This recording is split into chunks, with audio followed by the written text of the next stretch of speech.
Արդեն մոտավորապես մի տարուց ավելի է գնում է մի հատ process, որը բացարձակապես անընդունել է մեր ժողովրդի, մեր երկրի համար։ Այս process-ի իմաստը հետևյալն է. ընդդիմությունը դարձնել այսպես կոչված արհեստական կամ համարյա իշխանության հետ համագործակցող ամբողջությամբ ստեղծել երկու քաղաքական ուժեր, մեկը մեկին փոխարինող, որոնք անկախ նրանից, որ մեկը կլինի իշխանության, տանելու են նույն գիծը։ Ես նկատի ունեմ փորձել Հայաստանի քաղաքական դաշտում ձևավորել հանրապետական կուսակցություն եւ երկրորդ կուսակցություն Բարգավաճ Հայաստան եւ մնացած բոլորը լինեն այսպես ոչ ռեալ կուսակցություններ կամ միավորվեն այդ երկուսից մեկի հետ, այսպես կոչված երկկուսակցական համակարգ։ Բայց քանի որ այդ երկու կուսակցություններն էլ բնական է իրենց ծագման, իրենց ձևավորման ամբողջ ընթացքում եղել են առաջերտին, այսպես ասած, օլիգարխական կուսակցություններ, եղել են բաների, մի խոսքով, իշխանությունների, իշխանավորների անձնական շահերի ապահովման կուսակցություններ, բնական է, որ ավելի մեծ վտանգ Հայաստանի Հանրապետության համար, ավելի մեծ վտանգ այսպես կոչված ռեալ բազմակարծության համար չի կարող լինել, քան թե Հայաստանի Հանրապետության քաղաքական դաշտը տրամադրել համարյա նույն երկու այսպիսի կուսակցությունների, որոնք որևիցե գաղափարական այսպես հենքով չեն հանդես գալիս, ես կարծում եմ, որ մի քիչ արհեստական է, երբ որ խոսում են Նժդեյան կուսակցություն հանրապետականի մասին, իսկ Բարգավաճը դա էլ չունի, նույնպես պայմաններում այսպես կոչված օլիգարխների շահերի պաշտպանության երկու կուսակցություններով ստեղծել երկբևեռանի կամ երկքաղաքականության, դա երկու կուսակցություններով քաղաքական դաշտը կարգավորող պետություն, դա խիստ վտանգավոր է։ Երեկվա համակարգը,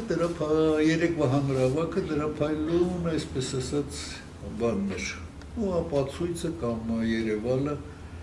երբ որ նույնիսկ Լևոն Տեր-Պետրոսյանը բացարձակ խոստովանեց, որ ինքը որևիցե հավակնություններ չունի ղեկավարման,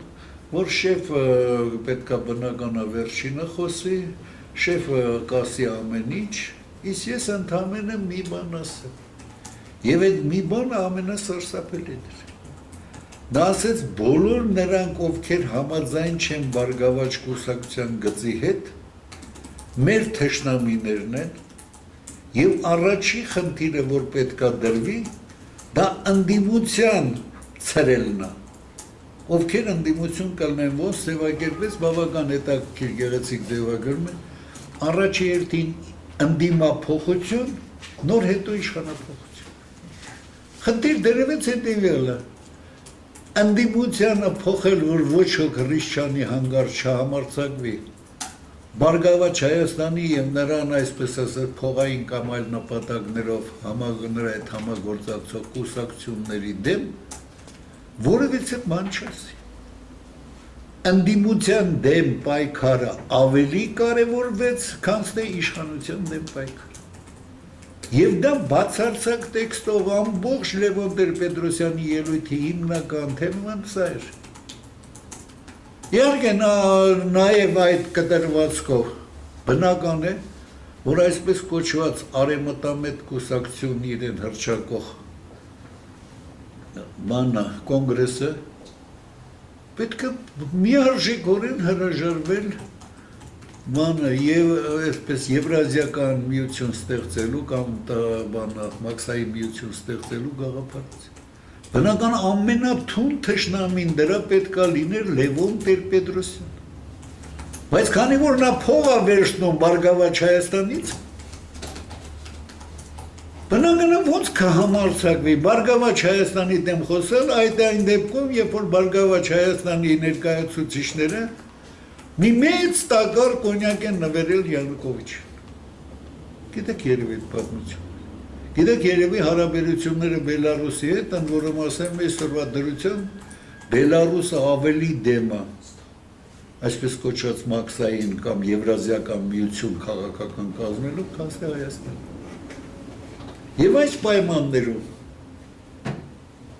խնդիր է դրվում, Հայաստանում պետք է չլինի ընդդիմություն,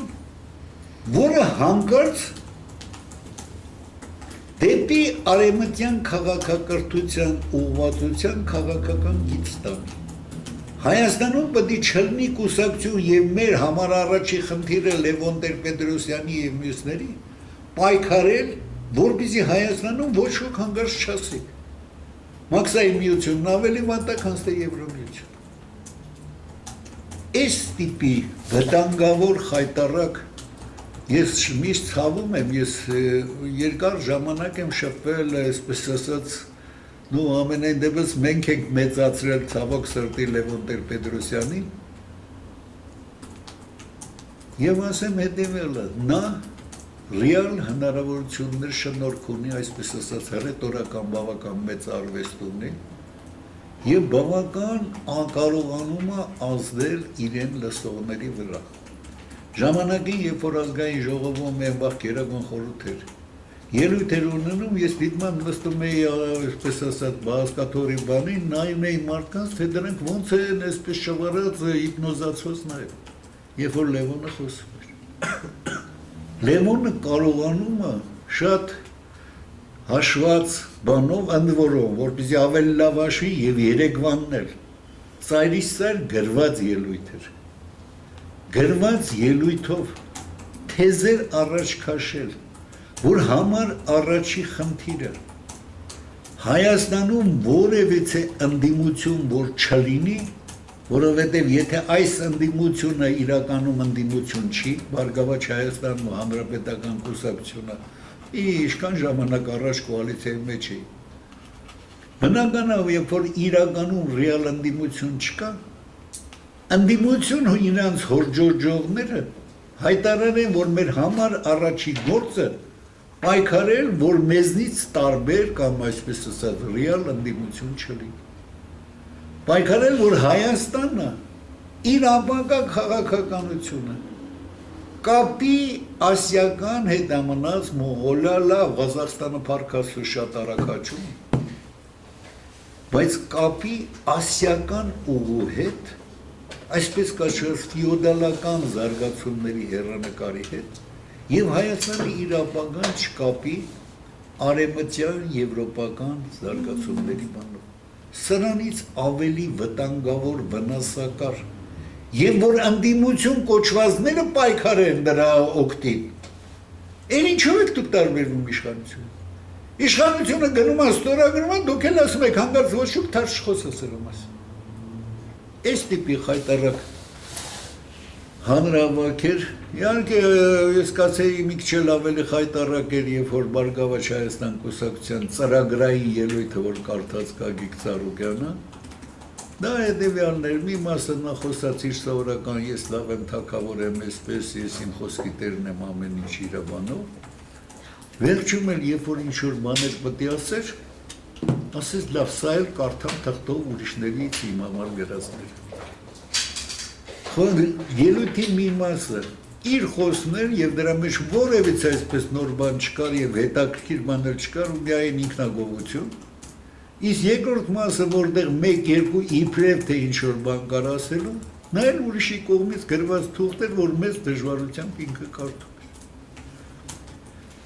Եվ հիմա պատկերացրեք, Հայաստանի Հանրապետության ապագա նախագահության համար հավակնողը Գագիկ Ծառուկյանն ընդդիմությունը, որ պետք է պայքարի, որ Սերժ Սարգսյանը կամ նրա թեկողնակիցները իշխանությունը նորից չվերցնեն, գոնե նրանք առաջարկում են սահմանադրական փոփոխություններ մի քիչ ավելի ռեալ բան, իսկ նրանք ասում են, չէ, թող մնա նախագահը եւ Գագիկ Ծառուկյանն էլ նախագահ լինի։ Այս երկուսից բացի պետք է ոչ ոք չլինի։ Հայաստանում բազմակարծության դեմ են պայքարում։ Հայաստանում դիկտատորական ավտորիտար մոտեցումը դարձրել է երկու քաղաքական ուժերի եւ ազատություն հրապարակը սեփականաշնորհել են այդ մարդիկ, որոնք ընդհակառակը պնդում են, որ ազատություն չկա։ Սա է իրականությունը։